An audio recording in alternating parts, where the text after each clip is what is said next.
The rain had been falling since morning, soft but relentless, turning the city into a blur of gray reflections. Inside the quiet corner of a cafe in downtown Chicago, Ethan Cole sat alone, his tailored suit untouched by the storm outside, his eyes fixed on the window where drops chased each other down the glass. To anyone watching, he looked like every other powerful man in this city, sharp, composed, and untouchable. But inside, there was only silence and the faint ache of a life that had stopped meaning something a long time ago. When the bell above the cafe door chimed, he did not look up at first. He already knew who it was. He had sent the car for her. The woman who stepped in looked completely out of place among the sleek marble tables and gold lamps. Her name was Mia Sanders. She wore a thrift store coat, still damp at the edges, and clutched a small purse like it held the last of her courage. Her eyes, a soft brown, carried both exhaustion and defiance. "Mr. Cole?" she asked quietly, her voice uncertain. He nodded toward the seat across from him. "Please, sit." She hesitated before sliding into the chair. The smell of coffee lingered between them. For a moment, she looked down at her hands, then back up, searching for some explanation in his face. "I do not understand," she said. "Your assistant said you wanted to offer me a job?" Ethan leaned forward, folding his hands on the table. "Not a job," he said evenly. "A contract." Her eyebrows pulled together. "What kind of contract?" His answer came like a line rehearsed too many times. "Marriage." The word hung there, heavy and absurd. Mia blinked, certain she had misheard. "Excuse me?" Ethan slid a crisp folder across the table. "A legal arrangement. 1 year. You will be compensated, and in return, you will attend public events as my wife. Nothing more." She stared at the folder but did not touch it. "Why me?" He finally looked at her, his gray eyes calm but distant. "Because you have no connection to my world. You will not expect love, or fame, or lies. I need someone invisible, someone honest." Mia let out a shaky laugh that sounded more like disbelief. "You want to marry a waitress you met once at your own restaurant's charity event?" "I do not want to," he said quietly. "I need to." There was no arrogance in his tone, only fatigue. She could see it then, the shadow behind his composure. Something broken, something private. She wanted to ask why, but his face told her the question would go unanswered. Her heart pounded. Rent was overdue. Her mother's medical bills still sat unpaid on her kitchen table. The last job she had was closing next week. Still, the idea of selling a year of her life felt unbearable. She drew a slow breath. "You think money can fix anything, do you not?" Ethan's jaw tightened. "Money fixes everything except regret." They sat in silence. The hum of the espresso machine filled the space between them. Finally, he reached into his pocket and placed a simple silver ring on the table. No diamonds, no glitter, just a symbol. "If you agree," he said softly, "this will be the only thing binding us. A ring, and a promise that ends in 1 year." Mia stared at it. The ring looked cold, lifeless, and yet it shimmered faintly in the dim light, like it wanted to mean something. Her voice came out almost a whisper. "And when the year is over, you walk away," he said. "Debt-free, anonymous again. I will make sure of it." She looked down at her hands, then at the rain streaking the window. Every drop hit the glass like a countdown. 1 year of pretending could erase years of struggle. One decision could change everything or destroy what little she had left of herself. At last, she reached for the folder. Her fingers trembled as she opened it. The words inside were clean, legal, emotionless, but her eyes blurred before she finished reading. She closed the file and looked at him. "All right," she said quietly. "I will sign it." "Huh." Ethan exhaled slowly, almost like relief, though his face remained unreadable. He pushed the ring toward her, and she slipped it into her pocket, not ready to wear it yet. As she stood to leave, he said softly, "Thank you, Miss Sanders." She turned back, her voice steadier now. "Do not thank me, Mr. Cole. You are not marrying me. You are hiring a ghost." The door chimed again as she walked out into the rain, disappearing into the blur of city lights. Ethan remained seated, staring at the empty chair across from him. The ring box sat open on the table, the silver band glinting in the light, cold, precise, and waiting for warmth that neither of them believed they deserved. The morning after their meeting, Mia stood in front of the county courthouse, clutching the folder that had changed her life overnight. The sky was pale blue, the kind that promised warmth but delivered none. She had not slept. Every time she closed her eyes, she saw Ethan's face, calm and unreadable, the silver ring glinting between them like a quiet threat. Inside, the courthouse smelled of paper and polished floors. A clerk directed her to a private room. Ethan was already there, dressed in a dark suit, looking as if he belonged to another world entirely. When he saw her, he gave a polite nod. "Miss Sanders," he said evenly, "thank you for coming." And her teeth. She wanted to say something sharp, something that might remind him she was a person, not a transaction. But the words stuck in her throat. The attorney beside him motioned for her to sit. The ceremony was brief, clinical, and silent. There were no flowers, no music, only the scratch of a pen signing away 1 year of her life. When the officiant said, "You may exchange rings," Ethan took her hand. His touch was steady but cold. The silver band slid easily onto her finger, light but heavy with meaning. For a second, she met his eyes, searching for anything human. There was nothing but control. "Congratulations," the attorney said. "You are legally married." Ethan released her hand and thanked the clerk. The entire moment lasted less than 10 minutes, but to Mia it felt like a lifetime collapsing into a single breath. Outside, the sunlight hit her face, blinding her. She looked at the ring, then at the man beside her. He was already walking toward the car. In the back seat of his black sedan, silence stretched like a wall. The city blurred by buildings, billboards, people with lives that made sense. Ethan broke the quiet first. "The driver will take you to my residence. You will have your own room. My assistant will brief you on public appearances." Mia turned toward him. "You have done this before, have you not? This whole arrangement thing?" He looked out the window. "No, I do not repeat mistakes." The car stopped in front of a tall glass building that seemed to scrape the clouds. The Cole residence occupied the top floors. The doorman greeted Ethan with respect that bordered on fear. Mia followed, her footsteps soft against the marble floor. Inside the penthouse, everything gleamed white, silver, and gold. No sign of life, no clutter, no warmth. She felt like she had stepped into a museum, a place built for display, not living. Ethan led her through the space, his voice steady. "This will be your room. You may redecorate if you wish. Dinner is served at 7. She nodded, her eyes wandering over the view from the floor to ceiling windows. Chicago stretched below them like a glittering mat. When he turned to leave, she said quietly, "Do you always keep your distance like this?" He paused at the doorway but did not turn around. Distance keeps things clean. Then he walked away. That night, she sat alone in her room, the city lights flickering outside like restless stars. On the dresser sat the contract folder and a sealed envelope with her name in neat handwriting. Inside was a credit card, a schedule, and a short note. "This is not a cage, Mia. It is an arrangement. Use the freedom wisely." She laughed bitterly. Freedom. It felt more like a beautiful prison. At 7 sharp, she went down to dinner. The dining room was long and cold, a single candle flickering between them. Ethan ate in silence, his posture perfect, his mind somewhere else. She forced herself to eat, though the food tasted like nothing. Halfway through the meal, she set down her fork. "Tell me something," she said. "Why did you really need this marriage? You are rich, respected, powerful. What could possibly be missing?" He looked up for the first time, his eyes tired but steady. "Credibility," he said. "My company is facing a merger. Investors trust stability. A wife makes me look stable. So I am an accessory." He did not answer, which was answer enough. The rest of the meal passed in silence. When he finally stood, he said, "I will be away most days. You do not have to interact with staff unless necessary. If anyone asks, you are my wife. Nothing more, nothing less." She nodded, though the words cut deeper than she expected. After he left, Mia wandered through the penthouse. She found a closed door at the end of the hall. Curiosity pulled her hand to the knob, but it was locked. A faint scent of lilac drifted through the cracks. A photograph hung nearby, a smiling woman with warm eyes standing next to Ethan, his late wife, she realized. Suddenly, everything made sense. The emptiness, the control, the cold. He was not just protecting his reputation, he was protecting the ruins of a heart that had already burned once. Mia stepped back, whispering to herself, "So that is the ghost I married." When she returned to her room, she removed the silver ring and placed it on the nightstand. The city hummed far below, unaware that somewhere high above, 2 strangers had signed a promise neither of them believed in, yet both of them needed to survive.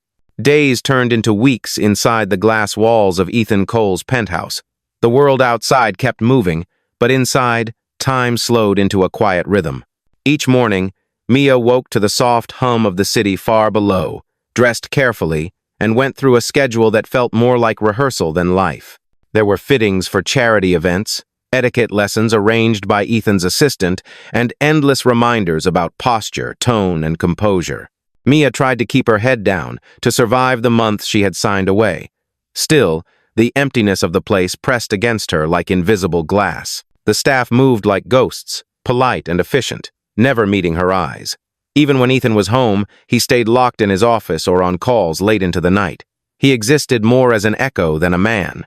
One morning, the head housekeeper, a soft-spoken woman named Clara, appeared at Mia's door holding a clipboard. "Mr. Cole asked that you attend the annual winter gala next week," she said. "You will need a dress. His tailor will arrive this afternoon." Mia froze. "He wants me there?" Clara nodded. "He said it would be expected." By that evening, the suite was scattered with silk and sequins. The tailor fussed around her while Mia stood on the small platform, staring at herself in the mirror. The gown shimmered under the light silver like moonlight, elegant, expensive, and nothing like her. When Ethan entered, she straightened instinctively. He studied her reflection for a moment, his expression unreadable. "It fits," he said simply. Mia turned to face him. "You could have picked anyone to play this part." "Why me, Ethan?" He met her eyes briefly. "Because you remind me of something real." The answer left her breathless. Before she could ask what that meant, he had already turned and walked out. The night of the gala arrived with the first snow of winter. The ballroom glittered with chandeliers and soft jazz music. Cameras flashed as the city's elite arrived in their gowns and tuxedos. When Ethan and Mia stepped out of the car, the crowd quieted for a beat, long enough for whispers to ripple through. "Is that his wife?" someone murmured. "She was a waitress, I heard. A charity case, more like." Mia felt every word like a pinprick beneath her skin. Ethan placed a hand on the small of her back, guiding her through the crowd. His touch was light but steady, an anchor in a sea of judgment. At the table reserved for them, a board member's wife smiled sweetly. "Mrs. Cole, you must tell us how you and your husband met." Mia hesitated. She had been coached for this. The script was simple, but under the bright lights, her throat closed.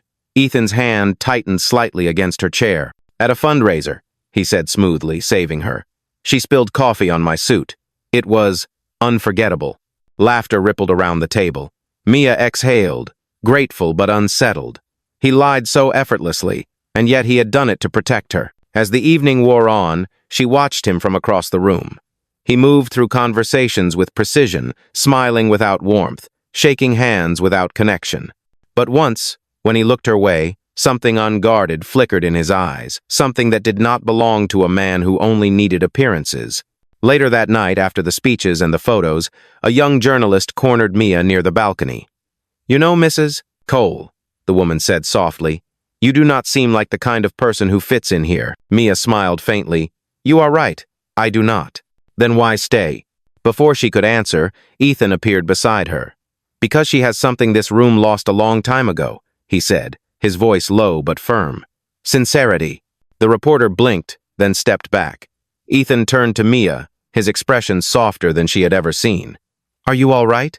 She nodded, though her voice trembled. "I am fine. I just wish I knew who I am supposed to be tonight."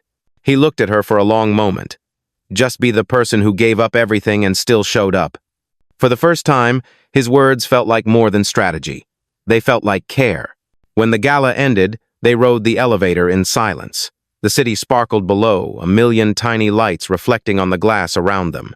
Mia could see both their faces in the mirrored wall, hers uncertain, his unreadable. "Thank you," she said finally, "for what you said back there."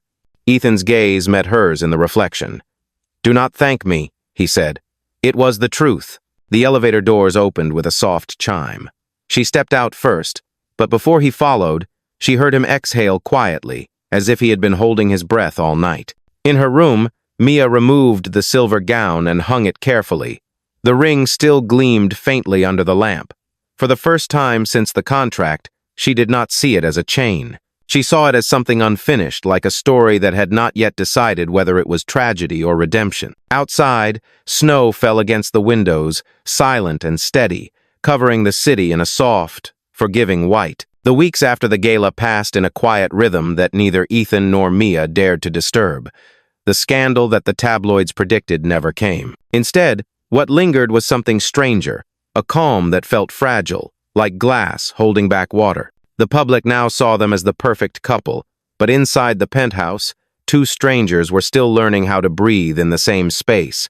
Each morning, Ethan left before sunrise, his footsteps soft but sure. Mia would wake to the faint smell of his coffee, untouched and cooling on the counter, proof that he existed but was always somewhere else.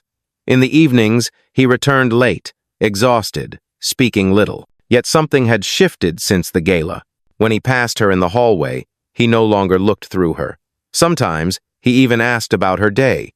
One afternoon, while organizing books in the small library no one used, Mia found a stack of sketches tucked inside a leather notebook.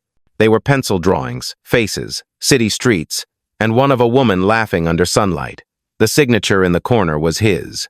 For the first time, she realized that Ethan Cole, the man known for numbers and deals, had once been an artist. That night, she left the sketchbook open on his desk with a note that read, "You should not hide the things that make you human." When he saw it later, he did not mention it. But from then on, the door to his office stayed slightly open, and sometimes, faint piano music drifted out at night. One evening, heavy clouds gathered over the city. The rain started as a whisper against the windows, then grew louder, filling the penthouse with a kind of rhythm that made silence feel less lonely. Mia stood on the balcony, wrapped in a blanket, watching lightning split the sky. Behind her, she heard footsteps. "You should come inside," Ethan said quietly. "I like the sound of the rain," she replied. "It reminds me that everything keeps moving, even when I feel stuck." He stepped beside her. "You feel stuck here?" She turned toward him. "I feel invisible, like I am just a name in your file." Ethan's jaw tightened. "That was not my intention, but it is the result," she said softly. "You built walls so high even the people who care about you cannot see inside." He looked out at the storm, his reflection fractured in the glass. "The last time I let someone in, she died in my arms on a road I built. I swore I would never let emotion cloud my judgment again." Mia's voice softened. "You cannot stop living because you lost someone. You do not honor love by burying yourself beside it." For a long moment, neither spoke. The thunder filled the silence that followed. Ethan finally said, "You make it sound simple." "It is not simple," she whispered, "but it is necessary." When she turned to go inside, he caught her hand, not tightly, just enough to make her stop. His voice was low. "Thank you," she smiled faintly. "For what?" "For reminding me that pain does not mean the end of feeling." The next morning, Ethan surprised her by inviting her to his office at Cole Industries. It was the first time she had seen his world, the endless glass walls, the sharp suits, the way people straightened when he entered. She walked beside him through the lobby, her heels clicking against the marble floor. In the conference room, Ethan introduced her simply, "This is my wife, Mia." There was no hesitation in his tone, no staged warmth, just truth. The board members nodded, polite but curious. Mia stood quietly, unsure what to say, until one of the executives asked, "Mrs. Cole, what is your view on the upcoming foundation project?" Her instinct was to retreat, but then she caught Ethan's small nod. She spoke clearly, her voice steady. "I think real success is not about profit, it is about impact. You can build taller towers, but they mean nothing if the ground beneath them stays broken." The room fell silent. For a moment, even the city noise outside seemed to pause. Then Ethan smiled, a rare, real smile, and said, "You heard her. Let us build something that matters." After the meeting, as they rode down in the elevator, Mia glanced at him. "You really listened?" "I did," he said. "You were right. Walls only keep the wrong people out." When they stepped into the lobby, a group of photographers waited outside. Flashbulbs exploded, voices shouted questions, and Ethan instinctively reached for her hand. He guided her through the noise, shielding her from the chaos. Inside the car, he did not let go immediately. Their hands stayed intertwined for a few quiet seconds. Back at the penthouse, Mia went to her room, heart racing. She took off the silver ring and stared at it under the lamplight. It no longer looked cold. It looked alive, as if it was waiting for something, maybe truth, maybe love, maybe both. Down the hall, Ethan stood by his office window, the city glittering beneath him. For the first time in years, he felt the weight of his solitude lift, just slightly. In the quiet, he whispered to no one, "Maybe one day, this will not have to be pretend." Outside, the rain eased into a gentle drizzle, the kind that left the streets shining and new. Winter deepened, and with it came a quiet familiarity neither Ethan nor Mia could name. What had begun as an agreement now felt like a fragile peace. The walls between them were still there, but thinner, cracked in places where light could pass through. Mia had started volunteering at a small community shelter downtown. She did not ask for permission. She simply left a note on the counter one morning. When Ethan returned that evening and found the note, he did not comment. But the next day, his driver was waiting outside her door to take her there safely. At the shelter, Mia wiped tables, served soup, and listened to stories of people who had lost everything but still found reasons to smile. It reminded her of her own life before the contract, hard but real. When she returned home each night, she carried that warmth with her. Sometimes Ethan would be in the library, sketching again, the faint sound of pencil against paper filling the air. Those nights, she lingered at the door, watching him in silence. One Friday evening, as snow began to fall outside, she entered the library with 2 mugs of hot chocolate. "Truce," she said softly. "You look like someone who has been thinking too much." Ethan looked up, surprised, then accepted the mug. "I have not had this since college," he admitted. "It tastes like burnt sugar and memory." She smiled. "Then it is working." They sat together for a while, not speaking. The fire crackled quietly. Outside, snowflakes fell against the window like whispers. "Why do you do it?" Ethan asked finally. "The shelter, the long hours. You do not owe anyone that." Mia thought for a moment. "Because helping someone reminds me that pain can still create something good. I think that is the only way we heal." He studied her for a long time, then said softly, "Maybe that is what I have been missing." It was the first real conversation they had ever shared. Not about business, not about appearances, but about life itself. In the days that followed, Ethan began to change in small ways. He spent more time outside his office. He laughed once, a short, startled sound that made the staff freeze in confusion. He accompanied Mia to a charity dinner, where he quietly matched every donation made that night. The newspapers called it the cold turnaround. Mia simply called it kindness finding its way back to him. But peace never lasts long in a world built on reputation. One morning, Mia woke to her phone vibrating nonstop. The news headlines glowed across the screen. "Waitress wife, a fraud marriage contract leaked." Her hands trembled as she scrolled. Someone had released the legal agreement, page by page, to every major outlet. Within hours, reporters crowded the building entrance. Cameras flashed, voices shouted her name. Ethan's phone was ringing constantly, his board demanding answers. Mia tried to find him in the penthouse, but he was already pacing the living room, fury and disbelief etched across his face. "Who did this?" she asked, her voice shaking. He looked at her coldly, pain hidden beneath anger. "That is what I would like to know. The only 2 people who had access were my attorney and you." The accusation hit her harder than the headlines. "You think I did this?" "I think someone wanted attention," he said. "And suddenly you are everywhere." Mia stepped back as if struck. "You cannot believe that." He turned away, running a hand through his hair. "Mia, I warned you. This is why I built walls. I let you in, and look what happened." Tears burned her eyes, but she refused to let them fall. "I did not break your walls, Ethan. You did. And maybe that scared you more than the truth." He said nothing. The silence between them was louder than any argument. Within hours, she packed her few belongings. The ring sat on the table beside the contract, the same one that had started everything. She left a note written in her careful handwriting. "I never needed your money. I only wanted you to see that life is still worth feeling. I hope you do." When Ethan returned that night, the penthouse felt colder than it ever had. Her presence was gone, but her scent still lingered faintly in the air. On the table, beside the ring, he found a single photograph taken at the gala, Mia smiling beneath crystal lights. For a moment, he just stood there, unable to move. Outside, snow was falling again, the same as the day they met. He looked out at the city he once ruled and realized for the first time how empty it was without her. Days passed in a blur of meetings, statements, and silence.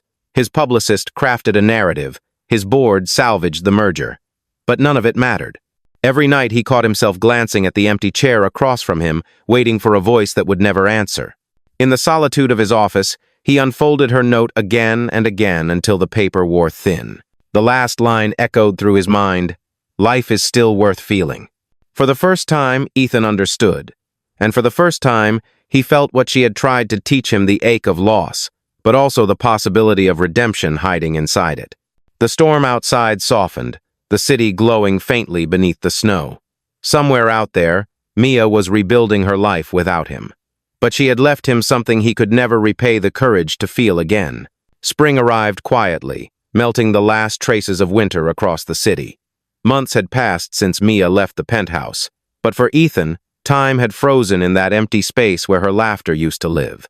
He had returned to his routines, to meetings and contracts and carefully chosen silences, yet everything felt hollow. Success no longer looked like victory. It looked like survival. The tabloids had moved on to new scandals. The public forgot, as they always did, but Ethan could not. The leaked contract had been traced back to one of his senior executives, a man who had sold it for profit. The betrayal burned, but what hurt more was knowing how easily he had doubted the one person who never asked him for anything. Late one evening, Ethan sat alone in his office, the city lights flickering like restless thoughts outside his window. On the desk lay the photograph of Mia from the gala, the one she had left behind. He reached for it, tracing the outline of her smile. For the first time in years, he allowed the grief to come, not the kind that followed loss of status or reputation, but the quiet, aching kind that only follows the loss of something pure. That night, he opened a blank notebook and began to write. Not business plans, not speeches, just words he had never said. Words about guilt, about love, about the strange way one person's kindness could rebuild something he had thought was destroyed forever. By dawn, his decision was made. 3 days later, the media flooded with a new headline. Coal Industries launches Hope and Heart Foundation. Ethan had redirected a portion of his company's profits into building community centers and shelters across Chicago, the same kind of place Mia had once volunteered at. The first building would open in the neighborhood she used to serve. But Ethan did not tell the press the truth that every brick was a word he could not say to her. When the opening day came, the air smelled of fresh paint and spring rain. Reporters gathered, cameras ready, but Ethan barely noticed them. He stood at the podium, hands steady, voice calm. "This foundation is not about charity," he said. "It is about second chances, about believing that broken things can still be rebuilt." Applause followed, polite and distant. Then, in the corner of his eye, he saw someone standing near the back, a woman in a simple blue dress, holding a small box. His breath caught. Mia. She looked almost the same, yet something about her had changed. She carried a quiet strength now, the kind that comes from surviving heartbreak and finding peace anyway. When the ceremony ended, Ethan stepped away from the crowd and approached her. For a long moment, neither spoke. The world around them blurred into silence. "I saw your announcement," she said finally. "You named it after what I wrote in my note." "I did," he answered. It was the only thing that felt honest. She smiled faintly. "You did not have to prove anything, Ethan." "I was not trying to prove anything," he said. "I was trying to make something right." He hesitated, then added softly, "I found out who leaked the contract. It was never you. I am sorry that I did not believe you when it mattered." Mia looked down, her fingers tracing the edge of the box she was holding. "I forgave you a long time ago." "What is that?" he asked gently. She opened it, revealing the silver ring, the same one he had given her that first day in the cafe. "You left this part of your story unfinished," she said. "I thought you might want it back." He looked at the ring for a long time before shaking his head. "It was never mine to keep. It belonged to the woman who made it mean something." A quiet laugh escaped her. "You always were better with business than emotions." "Not anymore," he said. "You changed that." The rain began to fall, light and steady, drumming softly against the new glass windows. People hurried for cover, but Ethan and Mia stayed where they were. He took a breath, the kind that came from somewhere deep and real. "Mia, when we met, I offered you a contract because I thought control could replace connection. I was wrong. What I want now is not a contract. It is a chance, an honest one. She looked at him, eyes glistening under the rain. A chance for what? For something real, he said simply. For a moment, she did not move. Then she stepped closer, slipping the ring back into his palm. Then, start there, she whispered. No terms, no conditions. He closed his hand around the ring, and for the first time, it felt warm. The sky opened above them, rain falling harder now, but neither cared. The cameras flashed again, but this time, Ethan did not turn away. He took Mia's hand, their fingers intertwining like a promise rewritten, not in ink, but in forgiveness. As they walked together through the rain toward the new foundation building, the city lights reflected off the wet pavement, turning everything gold. The silver ring glinted faintly in his hand, a circle complete at last.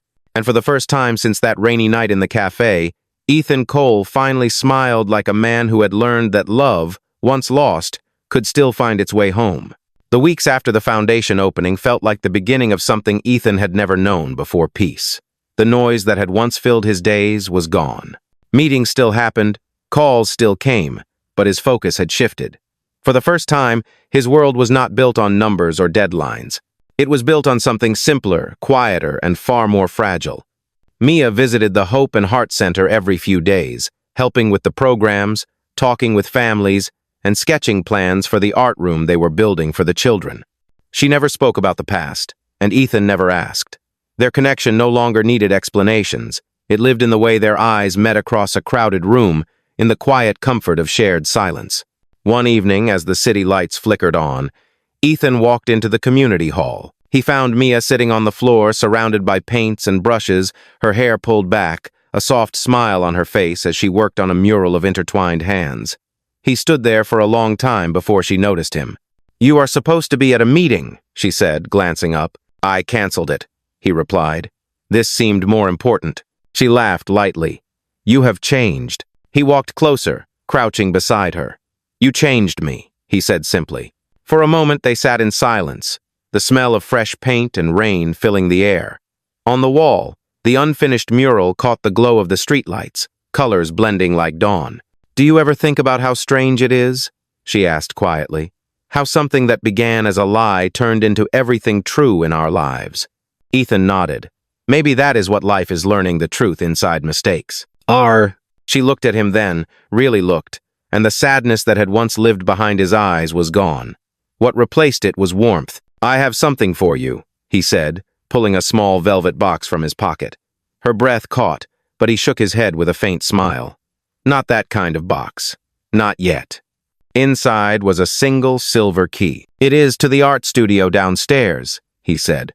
"I thought the center needed a place that belonged to you." Mia blinked, overwhelmed. "You built this for me?" "For us," he corrected. "For the part of this story that is not about contracts or forgiveness. Just creation." She took the key, her fingers brushing his. "Thank you," she whispered. Ethan smiled. "You thanked me once for teaching you to believe again.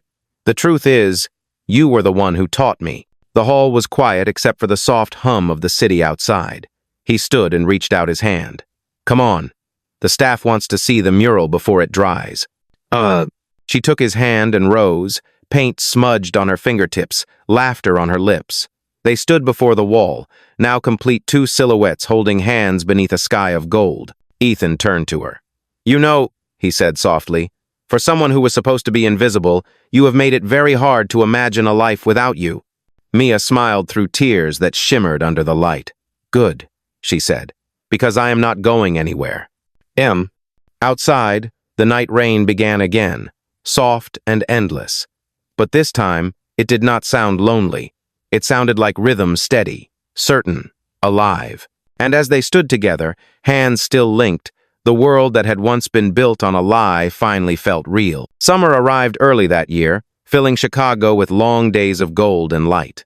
The Hope and Heart Center was finally complete, its doors open to families, students, and anyone searching for a second chance. Every wall carried a piece of Mia's vision, murals of hands, faces, and colors that spoke of healing and belonging. For Ethan, walking through those halls felt like walking through everything he had once lost and somehow found again. One evening, as the last volunteers left and the center grew quiet, Mia stood in the middle of the atrium, staring up at the ceiling she had painted herself. The glass panels caught the sunset, washing the room in shades of pink and amber. She barely heard Ethan's footsteps behind her. "You always find light, even in places that should be dark," he said softly. She turned, smiling. "That is what paint does. It covers what was broken but never hides it. It makes it beautiful again." Ethan's eyes softened.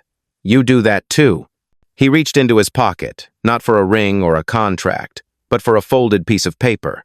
"I wrote something," he said. "You might call it my side of the story." Mia raised an eyebrow, teasing. "You, writing a story?" He handed it to her. His handwriting was neat but hesitant. She unfolded it and began to read. "The first time I saw her, she was standing in the rain. She did not know it, but she looked like forgiveness itself. I offered her a contract, and she gave me a heart. I gave her conditions, and she gave me meaning. If love is a choice, then this is mine every day, for as long as she lets me." When she finished, she looked up at him, her eyes shimmering. "You wrote this for me?" He nodded. "It is the only promise I know how to keep." For a moment, neither moved. The world outside quieted as if listening. Then she placed the paper back into his hand and said, "Then keep it not as a promise, but as a beginning." Ethan stepped closer, close enough for her to feel the warmth of his breath. "Mia," he said softly, "I spent years building walls around everything I loved, but you turned them into windows." She laughed through a tear. "And you finally learned to open them." He smiled, the kind of smile that reached his eyes. "I had a good teacher." The air between them grew still, heavy with everything unsaid. And then, with a quiet certainty, Ethan took her hands. "No contracts, no signatures," he said. "Just a life together if you still want it." Mia looked at him for a long moment before answering. "I do not want perfection," she whispered. "I just want real." He drew her into an embrace, slow and sure, the kind that says everything words never could. Outside, the last light of day faded into evening, painting the windows with color. When they finally pulled apart, Mia looked around the center they had built and said, "You know, this started with a lie." Ethan nodded, and ended with the truth. They stood there, framed by the glow of the city, surrounded by the echoes of laughter and life filling the building. It was no longer a place of penance or proof, it was a home, born from brokenness and rebuilt with love. And as the night settled, Ethan took her hand once more and whispered, "No terms, no conditions, just us." For the first time, Mia believed him completely. A year later, summer returned to the city, soft and bright, carrying with it the scent of rain on warm concrete. The Hope and Heart Center had grown beyond anything Ethan or Mia could have imagined. Children's laughter filled the halls, the art studio buzzed with life, and every wall still glowed with the colors Mia had painted. That evening, the center hosted its first anniversary gala, a celebration not of wealth or prestige, but of gratitude. Guests arrived in simple clothes, many of them the very people the foundation had helped. No flashing cameras, no reporters, just light, music, and the hum of real connection. Mia stood by the entrance, wearing a pale ivory dress, her hair loose around her shoulders. She looked radiant, not because of diamonds or gold, but because peace had finally settled inside her. When Ethan approached, the room seemed to soften. He was no longer the man who once used control to feel safe. His suit was simple, his smile easy. In his hand, he carried a small velvet box. "Mia," he said quietly, stopping before her, "do you remember the first time I gave you something in a cafe?" She laughed softly. "A contract and a ring I was too afraid to wear." He opened the box. Inside was another ring, silver, like the first, but carved with the words, "No terms, no conditions." "This time," he said, "I am not asking for a year. I am asking for forever." Tears gathered in her eyes. "You do know I never cared about forever," she whispered. "I only wanted a truth that lasted." He smiled. "Then let us build that truth one day at a time." The crowd fell silent as he slipped the ring onto her finger. Applause rose around them, gentle and genuine, like the closing of a story that had finally found peace. Later that night, they stood on the balcony overlooking the city. The skyline shimmered with 1,000 lights reflected in the river below. Mia leaned against him, her voice barely above a whisper. "Do you ever think about how far we have come from that rainy night?" Ethan nodded. "Sometimes I wonder if fate disguised itself as a mistake, just to bring us here." She smiled. then maybe the best mistakes are the ones that lead us home. The wind brushed softly through her hair as he held her close. Below them, the city pulsed with life, and somewhere in the distance, thunder rolled a reminder of how it all began. Ethan looked down at her, his voice steady. Best mistake I ever made. Him.